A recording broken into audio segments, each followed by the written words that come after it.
L'abbatiale de Saint-Philbert de Grandlieu est au cœur du site où nous nous trouvons. Cet édifice religieux qui est derrière moi a été construit au IXe siècle par une poignée de bénédictins face aux invasions vikings. Sachez que c'est le plus ancien monument labellisé au patrimoine aux monuments historiques de France, au même titre que l'Arc de Triomphe en 1896.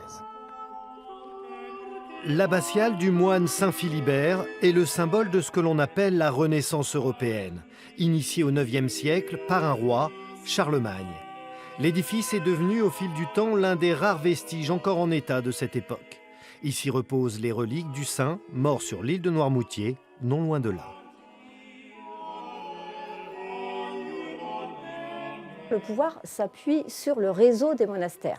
Et là, cette communauté de moines à Noirmoutier peut avoir une forte influence. Donc, fonder un monastère important au sud du lac de Grandlieu, au sud de la Loire, puisque de l'autre côté de la Loire, les Bretons sont un peu agaçants pour le pouvoir carolingien. Louis le Pieux donne donc en 819 l'autorisation pleine aux moines de fonder quelque chose d'important. L'époque carolingienne met en évidence de la pierre, le tuffeau et la brique, ce qui en fait une spécificité du bâti, une architecture classique, une construction sobre d'un style directement inspiré de l'Antiquité. La pierre, c'est en partie un calcaire tendre du tuffeau qui vient de plus de 100 km, donc qui témoigne quand même d'un transport assez considérable. La brique, c'est sans doute un élément qui rappelle la construction romaine.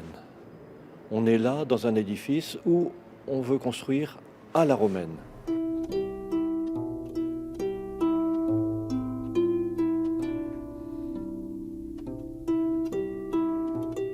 Alors on se trouve dans un secteur de passage qui permet de contourner le chœur des moines et qui permet aussi d'aller donc se recueillir devant le tombeau du saint.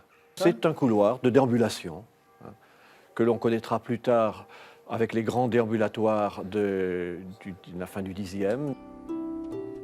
Le roi Charlemagne avait fait constituer une liste de plantes qu'il fallait cultiver dans son jardin, liste inscrite dans un ouvrage, le Capitulaire de Willis.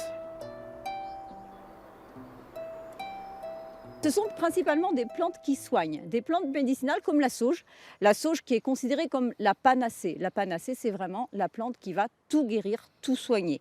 On a aussi quelques plantes utiles, comme des plantes tinctoriales pour teinter les tissus, des choses comme ça. Une des toutes premières preuves de ce siècle carolingien et chrétien, cette dédicace gravée dans la pierre, à proximité du sarcophage et de la crypte funéraire. Alors une inscription qui est considérée comme vraiment du début du IXe siècle, d'après la forme des lettres, et qui nous dit « Aux ides de juin, au dieu dédicace, au Dieu sauveur ». Donc on sait que le tombeau est arrivé en juin 836. Nous sommes dans cette magnifique abbatiale de Saint-Philbert de Grandlieu. Eh bien, sachez qu'il y a plus de 10 000 personnes qui viennent visiter le monument chaque année. Et ce printemps et cet été, nous allons fêter et célébrer ces 1200 ans avec des concerts, des expositions, mais aussi des reconstitutions historiques.